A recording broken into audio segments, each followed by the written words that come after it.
자, 우리 같이 인사 나누겠습니다. 일주일 동안 애쓰셨습니다. 예, 은혜 받고 돌아갑시다. 예, 이 시간에는 마태복음 4장 5절부터 7절 말씀까지 읽었습니다. 은혜 받을 말씀의 제목은 성전 꼭대기에서 뛰어내리라입니다. 성전 꼭대기에서 뛰어내리라. 예수님을 잘 믿는 한 하인과 예수님을 안 믿는 주인이 있었습니다. 하루는 예수님을 안 믿는 주인이 예수님을 믿는 하인을 조롱하면서 이렇게 말했습니다. 야, 이놈아, 예수 믿으면 복 받는다며. 나는 이렇게 예수님을 믿지 않아도 아무 어려움 없이 잘만 사는데, 넌 그렇게 예수를 잘 믿는다면서 어째 종살이나 하고 있냐? 그럴 바에야 차라리 예수 안 믿는 게 낫다. 이렇게 조롱을 했어요. 그랬더니 예수를 잘 믿는 하인이 예수를 안 믿는 주인에게 이렇게 대답했습니다. 주인님, 노하지 마시고 제 얘기를 좀 잘 들어주십시오. 가령 말입니다. 주인님이 사냥을 갔는데 사슴을 2마리를 발견했습니다.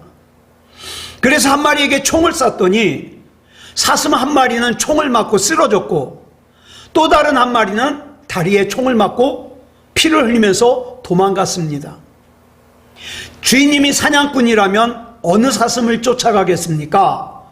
그랬더니 이렇게 대답하죠.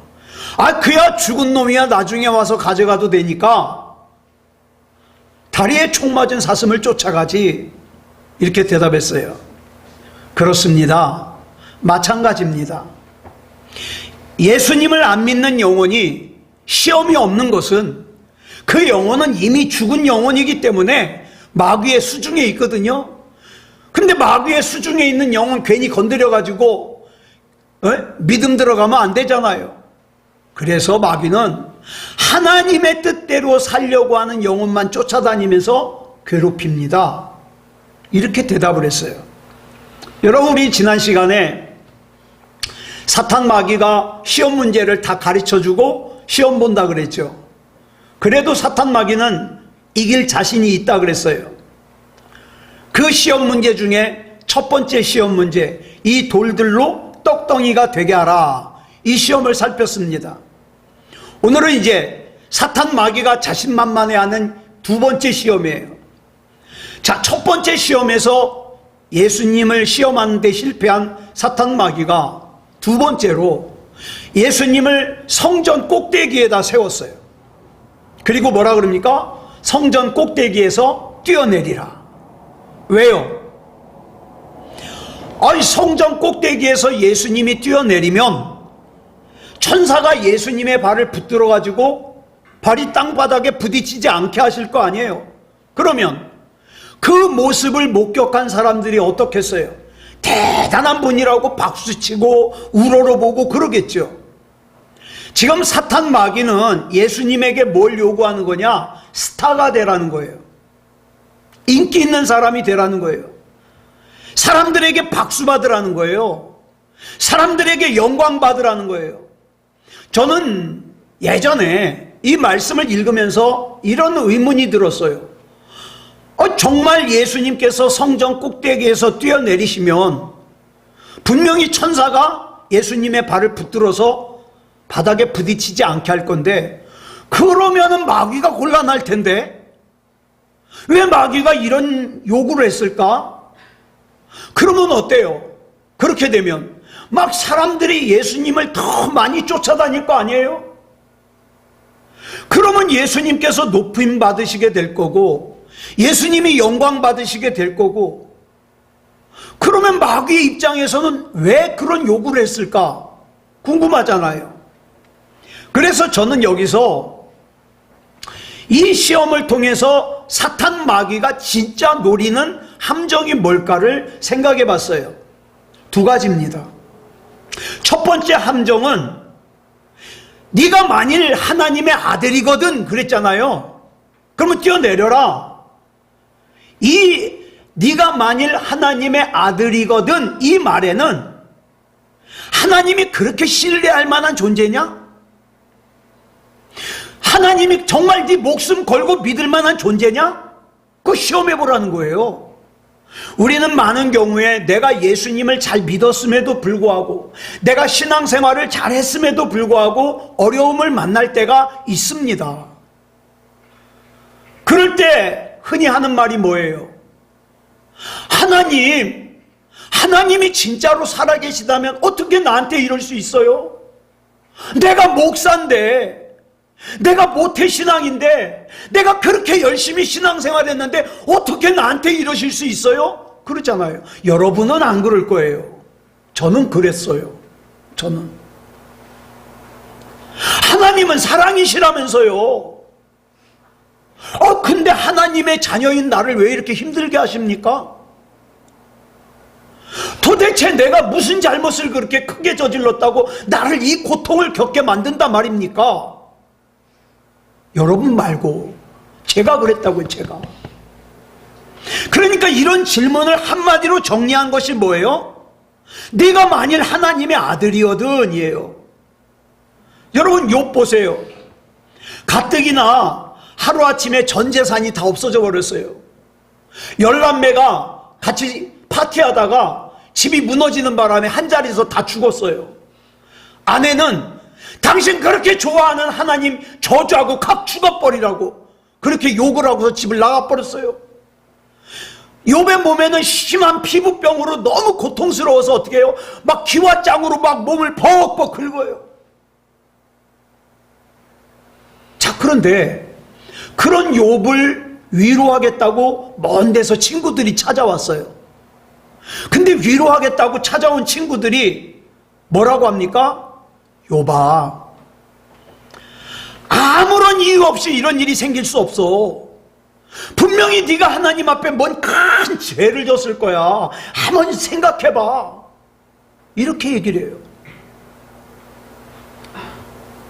제가요, 기도할 때 뭐라고 많이 기도했느냐? 하나님이 의로우신 하나님이라는 걸 증명하기 위해서라도 저의 이 문제 빨리 해결해 주셔야 됩니다. 제가 믿는 하나님이 진짜 살아계신 하나님이라는 걸 증거하기 위해서라도 이 문제 빨리 해결해 주셔야 됩니다. 이렇게 기도했어요. 그런데 이런 기도의 문제점이 뭔지 아세요? 아직 하나님의 의로우심이나 사랑이 증명되지 않았다는 걸 품고 있는 거예요. 그래서 이걸 갖다가 지금 하나님께서 증명하셔야 될 필요가 있다는 거예요. 한마디로 말하면 뭐예요? 나의 불신앙이에요. 나중에 이걸 생각하고 얼마나 회개했는지 몰라요. 여러분, 이것이 바로 사탄 마귀가 파놓은 두 번째 시험의 첫 번째 목적이에요. 이제 진짜 중요한 목적이 두 번째인데, 사탄 마귀가 펴놓은 이 두 번째 시험의 두 번째 목적이 뭐냐? 예수님이 십자가를 지지 않게 하는 거예요. 사실 사탄 마귀는요, 예수님이 영광 받으시는 거 싫어요. 그런데 예수님께서 영광 받으시는 것보다 더 싫은 게 있어요. 그게 뭐예요? 예수님이 십자가를 지고 이창원이가 구원받는 거예요. 김이삭이가 구원받는 거예요. 이건 더 싫어요. 예? 그래서 어떻게 해서든지 예수님께서 십자가 지시는 것만은 막고 싶은 거예요. 이게 사탄 마귀의 진짜 목적이에요. 그래서 예수님이 영광 받으시는 것은 싫지만 그거보다 예수님이 십자가를 지시고 저와 여러분이 구원받는 게 더 싫어서 차라리 예수님이 영광 받으시는 거 참겠다 이거예요. 참겠다. 사탄 마귀는 예수님께서 성전 꼭대기에서 뛰어내려 가지고 영광을 받으시고 스타가 되시면 예수님이 십자가 지실 일이 있어요, 없어요? 없죠. 그런 예수님 누가 끌어다가 십자가에 못 박겠어요? 그렇게 되면 저와 여러분이 구원을 받지 못한다는 걸 잘 알고 있어요. 그래서 사탄 마귀는 있는 힘을 다하여 예수님이 십자가를 지지 못하게 하시는 거예요. 그 사탄 마귀가 지금 저와 여러분에게는 어떤 시험하는지 아십니까? 그래, 너 교회 나가도 좋아. 그래, 너 예배 드려도 좋아. 근데 예수님하고는 거리를 좀 둬. 예수님 뜻대로 살지 마. 교회는 다녀도 돼. 이거예요, 지금. 왜? 마귀의 진짜 목적은 우리가 구원받지 못하는 거니까. 그래, 십자가를 지지 못하게 막는 방법 중에 가장 좋은 방법이 뭐냐? 헛된 영광으로 눈을 어둡게 하는 거예요. 여러분, 헛된 영광으로 눈이 어두워진 사람은 절대 십자가 못 집니다. 자기 십자가. 돈 욕심으로 눈이 어두워진 사람은 절대 자기 십자가 못 져요. 명예 욕심으로 눈이 어두워진 사람은 절대로 자기 십자가 못 져요. 자기 감정에만 충실한 사람은 절대 십자가 못 져요. 자기 자신만을 제일 사랑하는 사람은 절대 십자가 못 져요. 그래서 예수님도 사람들의 인기와 사람들의 영광과 사람들의 박수에 눈만 어두워지게 만들면 예수님이 지셔야 될 십자가를 안 지실 거다. 이게 마귀의 계산이거든요. 그런데 여러분 잘 보세요. 지금 예수님이 어디에 서 있다고요? 성전 꼭대기에. 여러분, 이 당시에 성전 꼭대기 말고 높은 곳이 더 있을까요? 없을까요? 있어요. 성전 꼭대기 말고도. 근데 왜 하필이면 성전 꼭대기에서 뛰어내리라 그랬을까요? 자, 그러면 아담과 하와가 시험당한 곳이 어디예요? 에덴 동산이에요. 에덴 동산에서 뭐가 부족해서 시험 들었어요? 먹지 말라는 선악과 따먹어서. 그러면 에덴 동산에 먹을 게 없어요? 먹을 거 많아요. 그러더라고요. 천지 삐까리라고. 사투리래요. 여러분, 부족한 것이 없이 살기 좋은 에덴 동산에서 아담과 하와가 시험당했어요. 여러분, 세례 요한의 아버지가 사가랴인데 제사장이에요. 이 부부가 나이를 많이 먹어서 아기를 낳을 수가 없어요.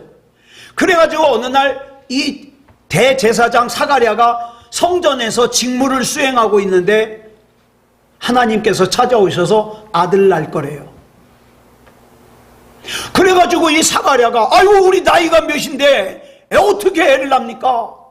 그랬더니 낳을 거라고 그러면서 애기를 낳아가지고 이름을 요한이라고 질 때까지 너 벙어리가 되라. 말을 못해요. 나중에 애기 난 다음에 애기 이름을 요한이라고 지니까 그때부터 말을 하게 돼요. 여러분, 이 사가랴가 시험 들었던 곳이 어디예요? 성전이에요. 여러분, 꼭 술집에서만 시험 드는 거 아니에요. 디스코텍에서만 시험 드는 거 아니에요. 어느 때는 교회 안에서, 어느 때는 주의 일을 하는 사역의 현장에서, 어느 때는 믿음의 동역자들과 함께 있을 때 시험에 들어요. 그러니까 기억하세요. 시험은 장소를 가리지 않습니다. 시험은 때를 가리지 않습니다. 그러므로 우리가 언제나 하나님 앞에서 가져야 될 자세가 뭐예요? 겸손이에요. 우리 사람들은요, 저만 그런지 모르겠는데 자꾸 높은 데로 올라가고 싶어요. 그죠? 높은 데 올라가고 싶어요. 다른 사람들보다 더 인정받고 싶어요. 다른 사람들에게 인정받고 싶고, 다른 사람들에게 대단하다는 소리를 듣고 싶고, 다른 사람들에게 잘났다는 소리를 듣고 싶고, 그래요. 그래가지고 이걸 잘 알고 있는 사탄 마귀가 조금만 부추기면 시험 들어요. 아담과 하와에게 뭐라 그랬어요? 야, 이 선악과 따먹고 어떻게 되라? 하나님같이 되라. 하나님같이 되라. 사울왕은 어떻게 시험 들었어요? 네가 왕이잖아. 왕인데 못할 게 뭐가 있어? 왜 꼭 제사를 선지자만 드려야 돼? 네가 드려. 너 왕이잖아. 그래서 어떻게 했어요? 사무엘 선지자가 오기 전에 자기가 제사를 드려버렸어요. 그게 하나님으로부터 떨어져 나간 원인이에요. 다윗은요? 야, 다윗, 너 왕이잖아. 이 세상의 모든 아름다운 여자는 다 네 거야. 근데 자기 부하 장수 우리아의 아내 밧세바가 목욕하는 것을 훔쳐봤어요. 아, 그럼 보기만 하지. 뭘 데려오라 그래가지고 간음을 저지르잖아요. 다윗도 넘어가더라, 다윗도. 그래서 베드로는 베드로 전서 5장 5절에서 뭐라 그랬어요? 시작. 하나님은 교만한 자를 대적하시되 겸손한 자들에게는 은혜를 주시느니라. 여러분, 저와 여러분이 강력하게 사는 비결이 여기 있습니다. 겸손하십시오. 내가 나를 높이지 않으면 다른 사람들이 높여줘요. 예. 시편 147편 6절을 보니까 뭐라 그랬습니까? 시작. 여호와께서 겸손한 자들은 붙드시고 악인들은 땅에 엎드러뜨리시는도다. 혹시 마음속으로 내가 아무개보다 못한 게 뭐야? 내가 왜 사람들에게 이런 대우를 받아야 되지? 기억하십시오. 지금 두 번째 시험에 걸렸습니다. 여러분, 돌아가신 하용조 목사님이 쓰신 책 중에 비전과 리더십이라는 책이 있어요. 이 책 가운데 제가 가장 기억에 남는 부분이 있습니다. 어떤 목사님이 사역을 하다가 치유 은사를 받았어요. 병 고치는 치유 은사를 받았는데 처음에는요, 그 은사가 너무 감사해가지고 기도해가지고 병을 고치잖아요. 그러면 하나님이 하셨습니다. 모든 것이 하나님의 은혜입니다. 그랬어요. 근데 시간을 지나가다 보니까 막 사람들이 박수를 쳐주고 저 목사님은 대단해 그랬더니 점점점 좀 바뀌었어요. 어떻게 했어요? 처음에는 하나님께서 다 하셨다 그러더니 나중에는 어떻게 바뀌냐? 저도 손을 좀 얹었습니다. 하나님이 다 하셨지만 저도 손을 좀 빌려드렸어요. 이렇게 얘기를 해요. 그 시간이 다 가더니 뭐라고 바뀌었냐? 나 아니면 안 돼요. 사람들이 그렇더라고요. 이게 바로 마귀의 두 번째 시험이에요. 겸손할 때는 어떤 일이든지 순종하고 어떤 일이든지 감사하더니 교만한 마음이 들어가니까 내가 이런 하찮은 일을 할 사람이 아니라는 거예요. 나는 이렇게 작은 교회 다닐 사람이 아니라는 거예요. 나는 우리 목사님에게 이런 대접받을 사람이 아니라는 거예요. 그러면서 내가 감당해야 될 십자가를 거부합니다. 두 번째 시험에 걸린 거예요. 사탄 마귀는요, 저와 여러분 잘 되는 거 싫어해요. 저와 여러분 안 아프고 죄 져도 벌 받지 않고 뭐 이런 거 싫어해요. 그냥 돈 문제도 없고 하는 일마다 그냥 무사하게 잘 되는 것은 아니지만 그래도 큰 걱정 없이 되는 거, 이런 거 싫어해요, 사탄 마귀는. 그런데 그거보다 더 싫은 게 있어요. 저와 여러분이 구원받는 거 더 싫어요. 그래서 어떡합니까? 뭐 예배 좀 빠져도 그냥 냅둬요. 벌 받지 않게. 11조 떼먹어도 그냥 냅둬요. 벌 받지 않게. 저와 여러분이 이 세상 살다가 저 사람 대단한 사람이야, 박수 받는 거 그냥 냅둬요. 잘난 척하는 것도 참아요. 목적이 있어요. 왜 참아요? 구원받는 게 싫거든요. 그러므로 우리는 겸손해야 돼요.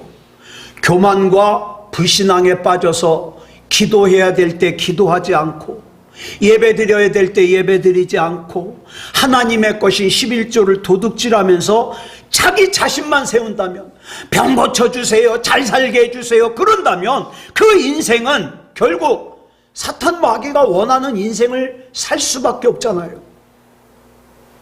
그러나 겸손하게 하나님 앞에서 기도하고 하나님의 도우심을 바라면서 나 하나님 아니면 안 되는 거 아시죠? 그렇게 하나님 앞에 맡기고 살면 하나님께서 원하시는 인생을 살 수 있다, 이 말이에요. 본문 6절을 보면 사탄 마귀가 예수님을 성전 꼭대기에 세운 뒤에 뛰어내리라고 말하면서 이런 얘기를 해요. 시작. 그가 너를 위하여 그의 사자들을 명하시리니 그들이 손으로 너를 받들어 발이 돌에 부딪히지 않게 하리로다. 여기서 우리가 주목해야 될 두 단어가 뭐예요? 너를 위하여와 너를 받들어입니다.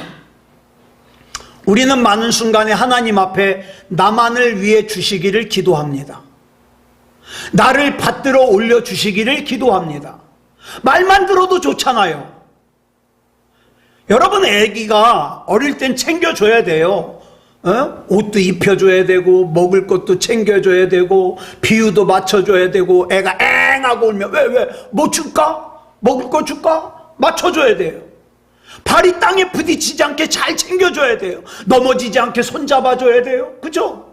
어렸을 때.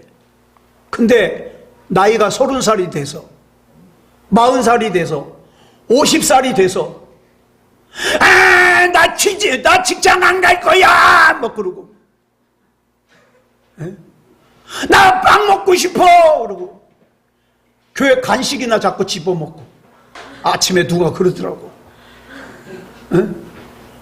그러면 안 되잖아요. 그렇죠?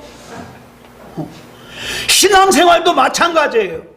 신앙적으로 충분히 성장했는데도 여전히 목사가 물병 갖고 우유병 들면서 이거 먹어야 돼, 이 말씀 먹어야 된다고, 싫어 귀찮아, 성경만 피면 잡아 그러면서 막 도망다니고 이거 들고 다니고, 그러면 안 되잖아요. 자기 비유나 맞춰달라고. 목사가 이 양반이 삐친 건가 눈치 보게나 하고, 그러면 안 되잖아요. 물론 여기서 마귀가 한 말이요, 시편 91편 11절로 12절을 인용한 말씀이에요. 같이 읽어볼까요? 시작. 그가 너를 위하여 그의 천사들을 명령하사 내 모든 길에서 너를 지키게 하심이라. 그들이 그들의 손으로 너를 붙들어 발이 돌에 부딪히지 아니하게 하리로다. 이 말씀을 마귀가 인용한 거예요. 그런데 여러분, 여기서 착각하면 안 되는 게 무조건 나를 위해 주시고 나를 받들어 주신다는 뜻이 아니에요. 이 말씀은 어떤 때에 해당하느냐, 내가 복음을 위해서 살 때, 내가 하나님의 영광을 위해서 살 때 하나님께서 천사를 동원하여 나를 지켜주신다 이 말이에요. 여러분, 옛날에는 교회에서 장로를 시킨다 그러면은 안 하려고 그랬어요. 예? 왜냐하면 옛날에는 장로님들이 하는 가장 대표적인 일이 뭔지 아세요? 돈 빌려오는 거예요. 자기 집 담보로 돈 빌려오는 일을 했어요, 장로님들이. 그래가지고 장로님들이 빌려온 빚을 교회가 못 갚으면 고스란히 덮어쓰는 게 장로님이었어요. 옛날에는 특별한 사명감이 아니면 장로님이 되질 않으려고 그랬어요. 근데 지금은 어때요? 장로님 시켜주면 좋죠. 그죠? 여러분, 이명박 전 대통령이 이제까지 시험이란 시험은 딱 한 번에 합격했대요. 딱 한 번 떨어졌대요. 뭐냐? 장로 투표에서 소망교회 딱 한 번 떨어졌대요. 여러분, 제가 자란 평화교회에서는요, 자기 장로 안 시켜준다고 교회 떠난 사람도 있어요. 자, 그러면 보자고요. 왜 옛날에는 장로님을 안 하려고 그랬는데 지금은 장로님이 되려고 그러냐? 지금은 좋아 보이거든. 예. 우리 교회만 와도, 우리 교회는 작은 교회인데도 제가 언제 장로님들 보고 돈 빌려오라고 그랬어요? 안 했잖아요. 제가 빌리러 다녔지. 마을 근무도 가보고 농협도 가보고. 근데 교회 안 빌려준대요. 여러분 보세요. 목회자도 마찬가지예요. 옛날에는요, 신학을 해가지고 목사가 된다? 고생 바가지예요. 그래서 제가 못 모를 때는, 어렸을 때는 학교에서 커서 모델래 목사님이요 그랬는데, 고등학교 다니면서 이제 제가 세상에 눈을 뜨잖아요. 야, 목사가 됐다가는 고생 바가지구나. 그래서 바꿨잖아요. 제가 하나님 돈 많이 벌어서 장로할게, 제가 헌금 많이 하겠습니다. 근데 그렇게 내버려 두질 않아요. 예. 그래서 제가 28년째 지금 목회하잖아요. 옛날에는요, 목사님들이 너나 나나 할 것 없이 다 가난했어요. 돌아가신 이기원 목사님만 하더라도 슬하에 아들 둘, 딸 하나가 있거든요. 근데 제일 마지가 은혜라는 애인데 저랑 친구예요. 동기예요. 이 친구가 이화여자대학교를 졸업하고 독일에 유학을 갔다 와서 지금 현재 이화여자대학교와 성결대학교에서 구약학을 가르치는 교수가 됐어요. 근데 이 친구가 어렸을 때 여기에 물집이 생겼어요. 배에 물집이 생겼는데 병원에 데리고 갈 돈이 없어가지고 그걸 목사님하고 사모님하고 집에서 짜주는 거예요, 물집을. 그러면서 애는 아프다고 울고 목사님과 사모님은 속상해서 울고 그 짜면서. 은혜 밑으로 아들이 둘 있는데 그 중에 큰 아이가 얼마 전에 하늘나라 갔어요. 평강이라는 애인데 이 아이가 막 태어났을 때 교회를 개척을 시작했어요. 평화교회를. 그랬는데 천막을 치고 하는데 애 먹일 게 없어요. 사모님이 뭘 못 드시니까 애 젖이 안 나와요. 그래가지고 어떻게 했어요? 어디서 쌀을 좀 구해다가 그걸 갖다 밥을 해가지고 으깨요. 으깨가지고 그 밥물을 갖다가 젖 대신 먹였어요. 그래가지고 이 목사님이 그 아들에 대한 사랑이 좀 각별해요. 고생을 많이 시켰거든. 또 겨울에는요, 이 사택이 판잣집이에요. 진짜 나무로 이렇게 져가지고 전 기억을 하거든요. 밖에다가 기름종이 발라가지고 물 안 들어오게 하고. 자, 그런데 난방이 안 돼 있잖아요. 어떡하냐? 낮에는 모닥불을 피워요. 나무로 해가지고 불을 막 피우면서 거기다가 큰 돌을 갖다가 구워놔요. 그리고 잘 때는 그 돌을 밑에다 깔고 자는 거예요, 겨울에. 겨울에는 지금은 뭐 아무 때나 마트에 가서 김치 사다 먹어도 되지만 예전에는 겨울에 김장 안 담그면은 겨울 먹을 반찬이 없잖아요. 근데 김장할 돈이 없으니까 어떻게 해요? 예전에 저 개봉시장 앞에 예전에는요, 앞에 막 김장 배추를 산더미처럼 쌓아놓고 그걸 팔면서 이제 그 배추 장사가 껍데기를 막 으깨진 껍데기를 막 벗겨요. 그래가지고 팔았어요. 이 사모님이 가서 그거 벗겨놓은 거 그 주워다가 김치를 담아요. 그랬어요. 그러면서 그렇게 목회자들의 생활이 어려웠어요. 물론 지금도 경제적으로 어려운 목사님들 많아요. 그래서 평상시에 택시 운전도 하고 유치원 차 운전도 하고 또 공사장에도 나가고 그런 목사님들이 있어요.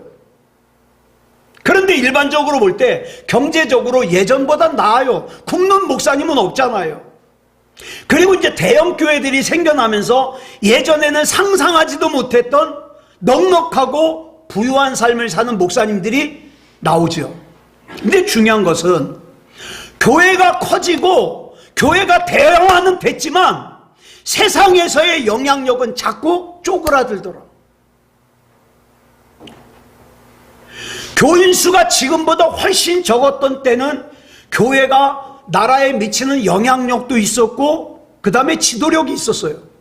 근데 웬걸 교회가 자꾸 교인들이 많아지고, 여러분 그거 아세요? 세계의 50대 교회, 그러니까 제일 큰 50개 교회 중에 반 이상이 우리나라에 있답니다. 대단하죠? 그렇게 우리나라 교회가 부흥을 했어요. 지금은 많이 줄어들었지만 뭐 옛날 한때에는요 막 1000만이 넘는다고 뻥을 쳤는데, 근데 교인들이 그렇게 늘어났는데 어떻게 해요? 교회가 영향력이 없어요. 지도력이 없어요. 더 심하게는 세상으로부터 손가락질을 당해요. 이유가 뭘까요? 교회가 욕을 먹는 이유가 뭘까요? 십자가를 잃어버렸어요. 그리고 어떻게 해요? 헛된 영광과 헛된 욕심에 눈이 어두워져 버렸어요. 다시 말해서, 쉽게 말해서 두 번째 시험에 걸린 거예요. 여러분 중세시대 때 여러분 잘 아시는 명상록이라는 책을 쓴 토마스 아퀴나스라는 분이요, 교황청을 방문을 했어요. 그때 교황이 이 토마스 아퀴나스에게 자기 그 창고, 그 금은보화가 가득한 창고를 보여주면서 이렇게 자랑했어요. 교황이, 형제여, 그 옛날 베드로님은 성전 미문에서 안진뱅이에게 뭐라 그랬어요? 내게 은과 금은 없지만 이렇게 얘기를 했는데 우리는 지금 은과 금이 잔뜩 합니다. 자랑했어요. 그랬더니 토마스 아퀴나스가 이렇게 대답했어요. 맞습니다. 은과 금은 많지요. 그러나 그 옛날 베드로님이 안진뱅이를 일으키셨던 나사렛 예수 그리스도의 이름의 능력은 없군요. 이렇게 얘기를 했어요. 여러분, 진짜 교회에 필요한 건 돈이 아니에요. 뭐가 필요해요? 예수 그리스도 이름의 능력이에요. 명예가 아니에요. 예수 그리스도 이름의 능력이에요. 인기가 아니에요. 예수 그리스도의 능력이에요. 재능이 아니에요. 예수 그리스도의 능력이에요. 지금 저와 여러분에게 예수 그리스도 이름의 능력이 있는 사람은 다 있는 거예요. 근데 이게 없는 사람은 다 없는 거예요. 저는 우리 새소망교회에서 목회하면서 적어도 우리 새소망교회는 사람이 주인이 되지 않는 교회가 되게 해달라고 기도해요. 목사가 주인이 되지 아니하고, 그 어떤 사람이 주인이 되지 아니하고, 헌금 많이 하는 사람이 주인 행세하지 아니하고, 봉사 많이 하는 사람이 주인 행세하지 아니하고, 오직 하나님만이 주인이 되시는 그런 교회가 되게 해달라고 기도합니다. 여러분, 솔직히 이창원 목사는요,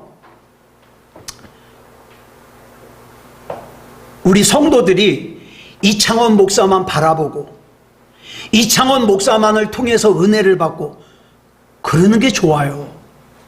네? 그런 게 좋아요. 그런데 여러분, 이창원 목사에게는 뭐가 있어요? 한계가 있잖아요. 여러분들이 신앙생활을 하다가 이제는 이창원 목사가 내 수준에 맞지 않는다. 그러면 여러분 수준에 맞춰서 다른 데 찾아가셔도 돼요. 그건 죄 아니에요. 찾아가셔도 돼요. 더 나은 데서 훈련을 받아야 되겠죠. 그래서 저는요, 다른 거 욕심 부리지 않고 이제 이 목회 남은 기간 동안에 사고 치지 않게 해주십시오. 욕심 때문에 무너지지 않고 어떤 다른 것 때문에 무너지지 않고 9시 뉴스에 나오지 않게 해주십시오. 저는 그게 기도 제목이에요.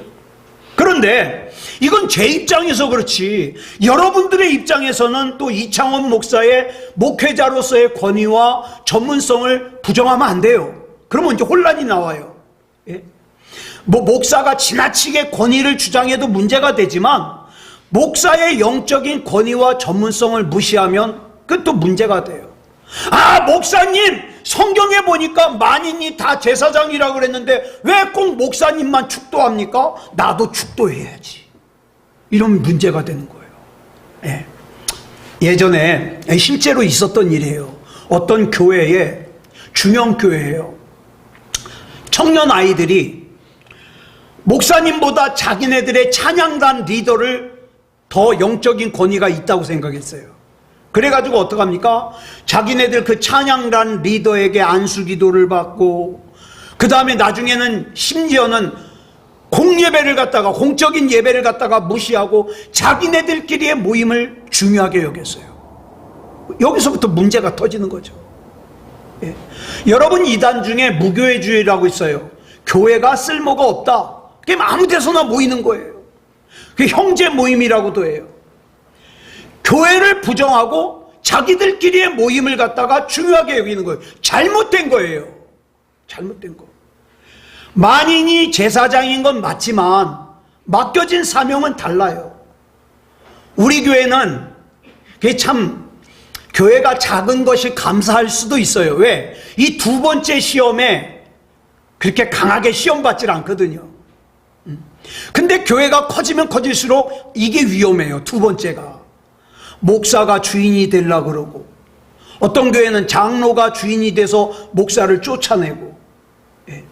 자기는 이 교회 초창기부터 신앙생활 했다고 목에다 힘주고 다니고, 예. 주인 행사를 하려고 그래요. 여러분, 이런 모습은 교회에서 절대로 용납되어서는 안 돼요.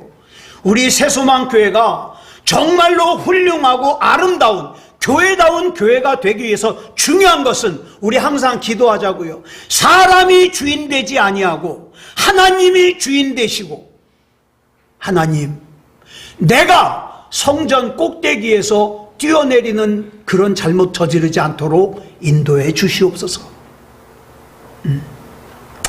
우리 새소망교회는 오직 하나님만이 주인이십니다.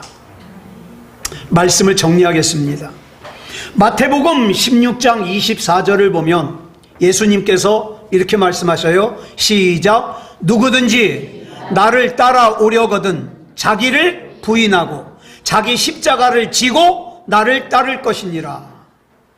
그런데 사탄 마귀는 자꾸 저와 여러분에게 뭘 요구하는지 아세요? 예수님을 따라가려면 자기를 부인해야 되는데 뭘 부인하게 시키냐? 십자가를 부인해요. 아, 나 이거 부담스러워서 싫어. 아, 나 이거 힘들어서 싫어. 십자가를 부인하게 만들어요. 그리고 사람들에게 인기를 얻으려고 그래요. 사람들에게. 시도 때도 없이 성전 꼭대기에서 뛰어내리려고 그러고, 누가 나에게 박수 쳐주지 않나? 누가 나 대단한 사람이라고 인정해 주질 않나? 여기에 관심이 가 있어요. 어떻게 해서든지 마귀는 저와 여러분이 십자가를 지지 못하게 하려고 합니다. 그러기 위해서 쓸데없는 헛된 영광과 자리를 만들어 놓고 거기에 눈이 어둡게 하죠. 사랑하는 여러분, 이 두 번째 시험 이겨야 됩니다. 저와 여러분, 물론 하나님께서 저와 여러분 책임져 주시고 인도해 주십니다. 예, 건강도 주실 것이고 물질도 주실 것이고 좋은 사람도 붙여주실 거예요. 그런데 여러분, 우리가 반드시 우리가 명심해야 될 것이 뭐냐? 나는 하나님의 피조물. 영광은 누가 받으셔야 된다? 하나님이 받으셔야 된다. 예. 헛된 영광과 욕심에 눈이 어두워지면 절대 십자가 못 져요. 절대 예수님 못 져요. 자기 마음대로 산다니까요. 자기 마음대로. 그러니까 묵묵히 자기 십자가를 지고 하나님을 따르는 그런 하나님의 백성이 되기를 그리스도 예수님의 이름으로 축복합니다. 기도하겠습니다. 사랑의 아버지 하나님, 감사합니다. 이 시간에 마태복음 4장에 나오는 예수님이 받으셨던 시험 중에 두 번째 시험을 살펴봤습니다. 악한 마귀는 많은 순간에 우리에게도 읽어가지고 시험합니다. 감투 좀 쓰라고, 사람들에게 인정받으라고, 사람들에게 박수 받으라고, 어려운 일은 피하라고, 부담스러운 일은 피하라고 자꾸 우리를 속입니다. 하나님, 무엇이 하나님의 뜻인지 잘 깨닫게 하시고 어떻게 살아야 믿음다운 믿음인지를 깨닫게 하여 주시옵소서. 우리의 삶이 악한 마귀를 만족시키는 삶이 되지 말게 하시고 하나님을 기쁘시게 하는 삶이 되게 하여 주시옵소서. 늘 붙잡아 주시고 지켜주시고 책임져 주실 줄 믿사오며 그리스도 예수님의 이름으로 간절히 기도드렸사옵나이다. 아멘.